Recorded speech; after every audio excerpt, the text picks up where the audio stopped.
mental well-being improved dramatically. He was less wired, he was calmer, he was happier. You can get the most efficiency out of your feeding. You're feeding according to physiology, which helps their structure and their behaviour. James is fed twice a day. Both lots of feed fits into a 4-litre ice cream container. This is a vast difference to what I was feeding him previously, which was half a bucket. Welcome everyone to episode 102 of the Send Nutrition Podcast with your host Bryan today. And today's topic is simplify your horse's diet, quality over quantity. We will touch on how the foundations of a feed are important to do this, but also we are joined by a very special guest, Emma Lindell, who owns one of the most well-known standardbreds in Australia, MF Hollywood, or his stable name James. And he is a fine example of this quality over quantity feeding, and she will give her experiences with the transition to the Send diet and the impact on his body systems. How are you, Emma? Good, thank you, Bryan. Thanks for inviting me today. No worries, Emma. It's great to have you here. And to give our listeners a bit of background, Emma is a valued Send ambassador. She came on board after having great success transitioning to the Send feed program with James. And this example ties in well with our topic as it's easily relatable to horse owners. And I met Emma at Equestrian last year after doing a number of phone consults to get the balances right with James, and we'll talk you through that process. It's quite chilly up here in Brisbane. How is it down there, Emma? It's very cold, very cold. The horses are rugged up to keep the warmth in. Yeah, I bet it's a lot cooler down there than in Queensland, and it really does continue through into the springtime down there. Yes. It'll be cold for some time yet. And today's topic highlights the fact that feeding does not need to be complex or confusing. We want to simplify our diets for our horses so it gets back to basics with quality over quantity. Our industry observations are that there are a vast array of feeds available. Some companies have over 10 to 15 different bags, and it can be daunting for a new horse owner or a horse owner re-entering the market. And you see companies encouraging multiple kgs of these hard feeds to supply the horse with calories and forgetting the foundations of a horse with their roughage intake. And here at Send, we're here to really strip that back down and simplify it so you're not over-supplementing or overfeeding. And when I spoke to Emma initially, when she looked into the Send feed program, she was quite confused at what she should be feeding James to help with specific conditions that he was experiencing. Very much so, Bryan. I think for anyone, it's daunting going into a feed store and you're confronted with bags and bags of brilliant colours and branding and not knowing what to give your horse, because the last thing anyone wants is a hot horse. And there are feeds that bulk up horses, but you have that hotness that comes out of it too. Yeah, 100%. And when we look at how we do things at Send, I'll give our newer listeners just a quick overview, if you haven't listened to any of our podcasts, of how to look at your diet in a way where you can get the most efficiency out of your feeding. You're feeding according to physiology, which helps their structure and their behavior.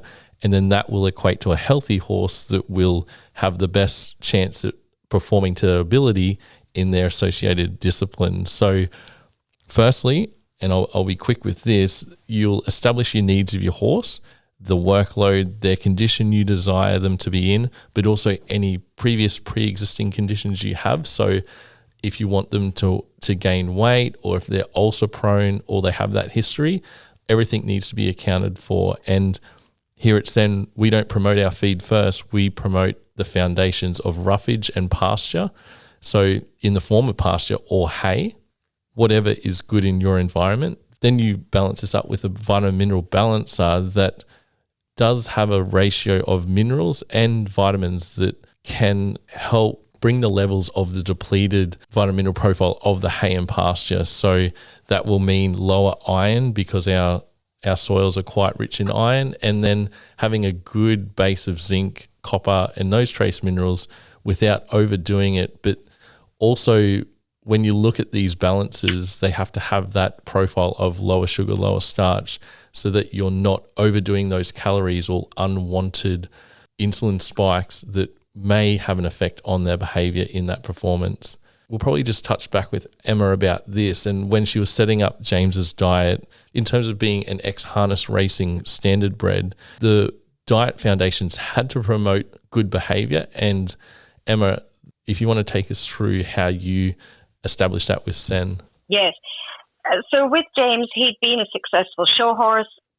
Show horses are traditionally a bit heavier in weight. But as time went on, I felt that James wasn't keeping the weight on. I think with climate changes and the work that we were doing, he was very lean, and he was more that sort of athletic lean, but he was too thin in my mind, and people started to question it. So with everyone's input, everyone always has something to say. I was down to the feed store. I was mixing it up with bran and copra and digestive supplements and other supplements. And it was just getting crazy, the amount of feed and the things that I had to add in and all the extra minerals. And also the fact that it was a huge amount of feed in this bucket that James actually got fed up eating halfway through and would take off and have a wander. What I found was with the feed I was giving him, it was making him very hot. He was very wired, would not stand still. And he was starting to get these very fatty lumps on his body. So I knew something wasn't right and what I was doing was wrong. But when you don't have that knowledge and you rely on others for information, it's very easy to get it wrong.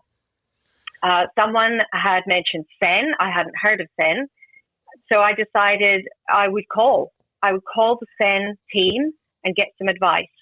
And that's where everything changed in a really positive way from there.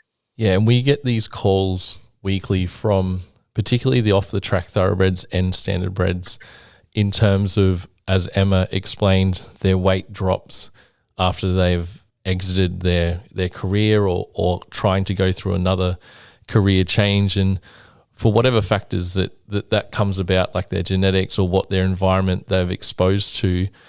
Here at Sen, we typically, when we take notes on what the horse has been fed in the past, so what Emma was feeding, our profile is a lot different to this, and it's a more, you'd say, sustainable profile in terms of feeding that high fiber, getting that hindgut health right from its foundations, not just with digestive products, but feeding according to the physiology of the horse and then building it from there. And I think, Emma, we touched on James probably a few times while setting up his feed program, because every horse will respond differently, and then you need to be, as an owner, onto all these subtle changes to then make the right adjustments, and then you'll get all your puzzle pieces right to then go forward in his performance, workload, conditions, and meeting his calorie needs for that so he doesn't drop weight. I think, Emma, you consulted us a few times through that period, yeah? Yeah, so you've got it right. It's a puzzle because every horse is different. They're different in, their breed, their performance, what they're up to. And for me, I was really cautious because James had a previous really bad case of laminitis with his previous owner. So I was very nervous about feeding him the wrong things and doing wrong by him. So after the initial phone call with Sen and the team, I decided to try the Sen grain-free and the Sen oil. And I knew that it was a slow transition from removing him from all of the products I had him on, which was a fair number, to move him over to these two items with the salt, with the hay, with the pasture grass. So we started. I found that his mental well-being improved dramatically. He was less wired, he was calmer, he was happier. He just looked so much more content. The weight, I kept calling Sen, and we adjusted the ratios of how much of the Sen grain-free I should give. But the game changer was when Sen released the new lupins.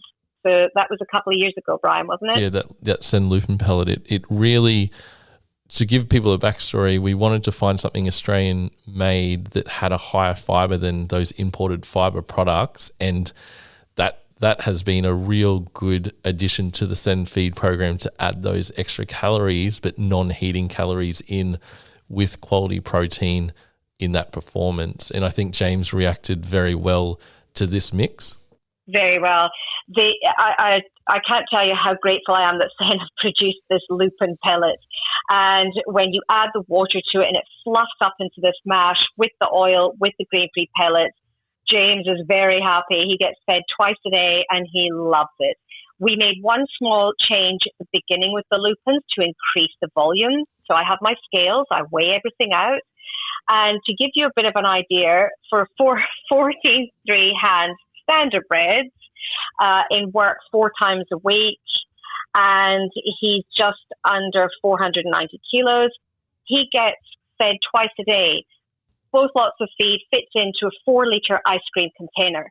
This is a vast difference to what I was feeding him previously, which was half a bucket. But what I found is by this small amount of Sen feed, it's actually making a better difference than it did the big bucket of feed, because James is putting the weight on, maintaining that weight, and building up the muscle with the work that we're doing.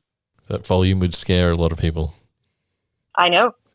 We do get phone calls for diet assessments, and I think there was even one recently that Peter and I were looking over that I think Peter's pen was going to run out, the amount of additives and how complex the feeding was to balance, whereas we're trying to, as you said, get more efficiency in the absorption and having a profile that matches what the horse does the majority of the time, where they ferment fiber.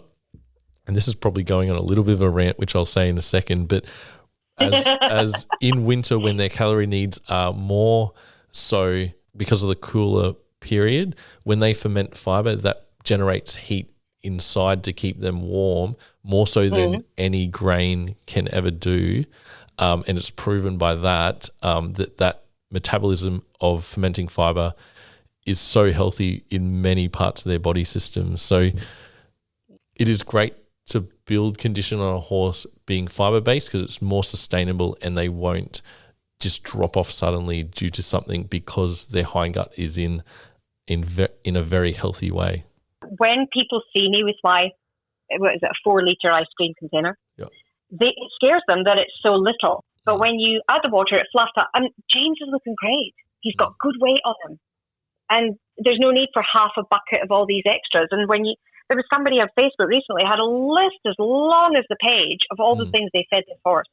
Crazy. Yeah. And sometimes that may work for people. We probably don't hear from the people who are having success with that, but the time, obviously the money, costs, it's all going to add up. And I think in these times we've got to start being smarter about how we are feeding the horse, and really you kind of have to be a hay or pasture expert, or learn those profiles of the pasture and hay, because that's going to be the majority of their diet, that 1 to 1.5% of their body weight in roughage, either the hay or pasture.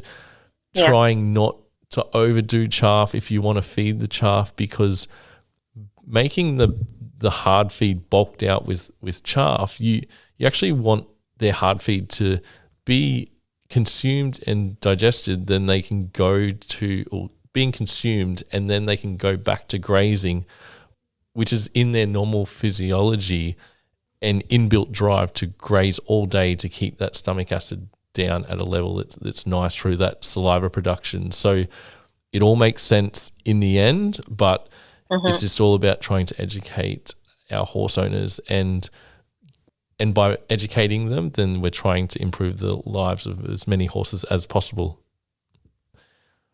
And this is really comes about as a pivotal thing with Sen, with this podcast as well, because I think as horse owners, we do have a lot of time in the car traveling to events, and even trainers, even recently, they've called us up and said, I've had to drive interstate and I listened to 10 straight podcast episodes, and it's an easy way to understand. And then as you said, it's an easier way, if you don't understand, to reach out and call Sen in the office. You'll either get Magellan, Peter, or myself, and we do this every day for all horse owners for free, just to try and understand the basics, to make sense in what they're feeding, because as we've touched on, it can be very confusing.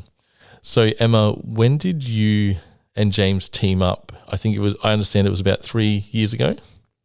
Yes, it was March 2020. The weekend, everything went into lockdown with COVID. Oh, wow. So I picked him up, got back just as they put the curfew in Victoria. Wow. And I understand you weren't riding at the time? I did ride for a short time with a previous horse who wasn't suitable, but I had been out of the saddle for about 30 years. I hadn't competed at all in 30 years. I'd ridden every now and again someone's horse, but it was nothing serious. When I got James, that's when everything changed and I got back into competing. And at that time, the world changed, I think, as well with that COVID outbreak, and you guys had to spend, obviously, that lockdown together. Yes, we were really fortunate that our local horse riding Victoria put on some online dressage competitions. So we were able to learn together as a team, enter some of the competitions and get feedback from the judges. So we knew what to work on before we were out and about the following year. Yeah, so you put that, you turned a negative into a positive in terms of that we couldn't compete, but getting that training under the belt to improve his performance really helped. Yes, exactly. So while I was working on, learning to ride him and all of his buttons and getting together with him, it wasn't until we changed to the Sen nutrition that we really started to get going, because what I was finding was that he was sluggish, he wasn't mentally focused, he had obviously the weight loss. It was just like one element was working and one wasn't, and things had to change. Yeah, and Emma, with James, his previous career as a harness racer, and he went by the name of Hollywood Dan in that way, when he exited harness racing, what was his discipline then? He went into showing with the lovely Kathleen Mullen, and he was taken into the show ring, and he was very, very successful, and his life was showing from a young age. Yeah, and he was known as MF Hollywood in that sense? Yes, that's right. Yep. And so he obviously won countless championships and garlands across the entire east coast of Australia. And then, as we touched on in the intro, first standardbred to contest the prestigious Garryowen Turnout event at the Royal Melbourne Show in 2013. So James is really quite a superstar in this industry. Yes, James created a legacy for standardbreds, and he got a huge following back then when he competed. There's even a TV documentary about him. So he is very famous, and even now he gets recognised when we go out. So for me, it's really important he looks his best because people still want to see him. Yeah, that's fantastic. And I think we touched on pre-show or pre-podcast that one thing that you have satisfaction from transitioning to the Sen feed program is that when people only see him once or twice a year, they still notice that difference from before?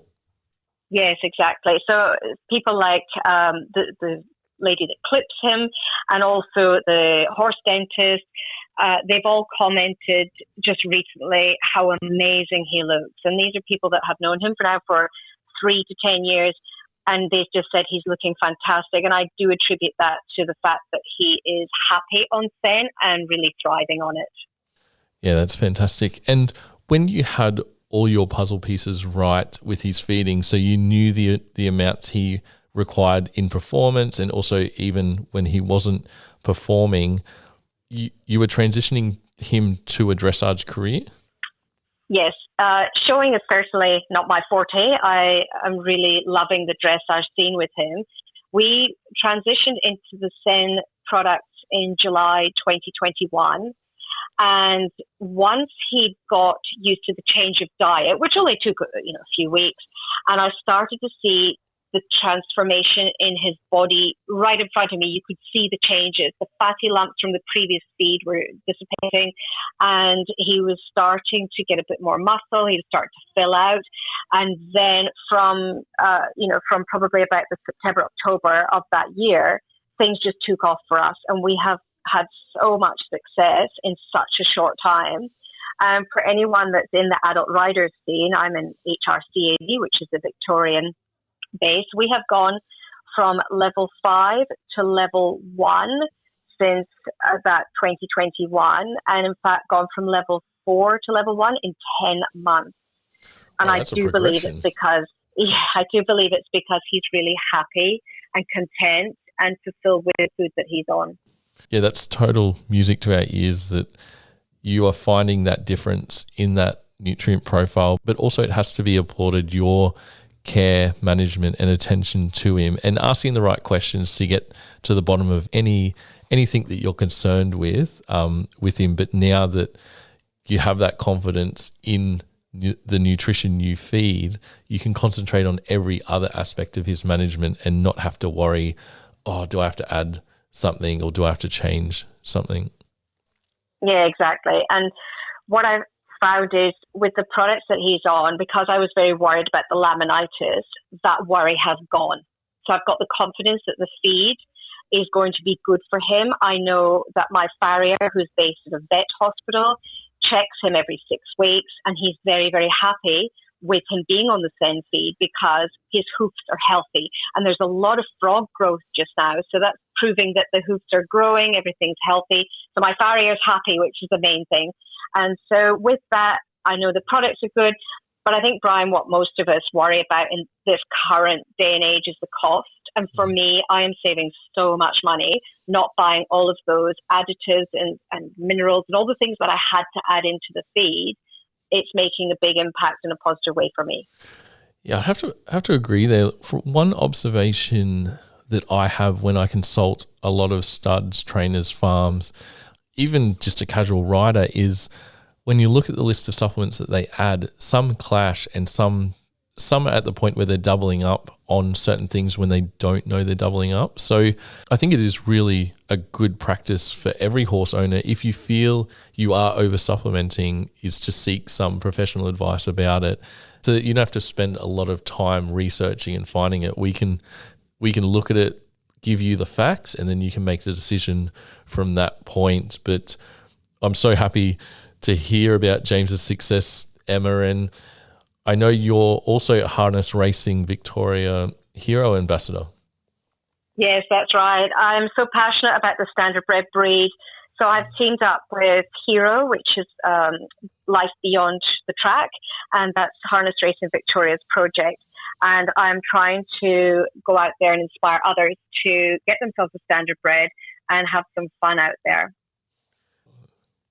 And some of the traits of standardbreds, you describe them as a very kind horse? They're very much like a dog. And so they're very easy to look after. Many of them are known as being good doers, meaning they don't need a lot of feed or a lot of care. But I know that some of the standardbreds I'm aware of have transitioned to Sen recently, and these people have seen a huge difference. And some of the things, even just the dapples coming out of their coat, making them win the prizes in the show ring because they're doing so well, or their horses are doing well in the dressage because they're focused and listening and mentally happy. Yeah, that's so good. And when you look at obviously all the breeds across Australia, there's so much choice out there, and I think it's really great that associations like Harness Racing Victoria can help rehome these horses to another career after their first initial career. And here at Sen, we're so happy to have a positive impact on their health. And you've got to be commended, Emma, with a fine example in James. Thank you. Look, standardbreds are so versatile, and people are using them for endurance riding, show jumping, dressage, show, you name it, even just taking them out for a trail ride. They're so versatile. And if you can make a little bit of a difference to the nutrition, you'll get 100% out of them. Yeah, 100%, Emma. And for our listeners that want to have a look at James and his profile, I understand you have him on Instagram and Facebook. Yes, he has his own Instagram page. It's MF_Hollywood. And you can see his progress there. Yeah, and I definitely see his progress because Emma tags Sen in it. And it seems like every weekend he's having success in his performance. And yeah, Emma, we're so grateful to have you on board as one of our Sen ambassadors. I'm absolutely delighted to be a Sen ambassador. And the reason that I'm so positive and proud to promote Sen is I have seen personally the difference it has made to my horse and how it has simplified the feeding for me, made it much more cost effective. And so for me, I love being a Sen ambassador to promote that so it can help anyone else. Yeah, that's well said. And is there anything else you'd like to round out? I think what my experience initially with Sen was that the team are really approachable. And you often feel embarrassed or silly asking questions because you don't know. And don't be afraid to ask those questions. Make the phone call. The team are really approachable, asking the questions. And if the feed is not for you, that's fine. I have made such a difference to my horse's life with the feed. So I would encourage anyone who's thinking about it, just pick up the phone, call the Sen team, get some advice, and make a decision from there. Yeah, no, we can't thank you enough. And as Emma said, during business hours, during the week, you can find our phone number on our website. Don't hesitate to make contact with us, just to touch base, even if you have a question about anything to do with horse feeding or management. And also, if you're a little bit shy from that, you can easily email us. And also we have a contact page. Also, our website has a resource of information that gets updated regarding feeding and specific diet analysis plans and that. And I think one thing I should touch on is you can actually book a consult, which is a free service. And this can be done through our website. And they're very popular. And I think they get booked out in weeks in advance. So yeah, it's a great way to update your diet, or if your horse suffers from a condition that you just can't get rid of, that you need to try and look at the nutrient profile, then we will do all we can to help you out that way. But today I'd like to thank Emma for coming on and sharing her story about Sen with James and the standardbred success that she is having. And I wish you all the best, Emma and James, in your future competitions and as you keep progressing to your goals. Thank you so much, Bryan. Thanks for your time. Thanks, Emma. And for our listeners, if you do love the podcast, don't be shy.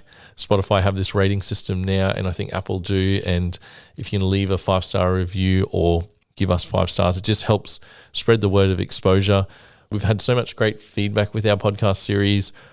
We have a few things planned in the works where it's going to get quite educational with the questions being submitted by our listeners. And also, as we touched before, don't hesitate to reach out to us if you have a question about feeding your horse. So I'll be with you, probably with Peter, in our next podcast.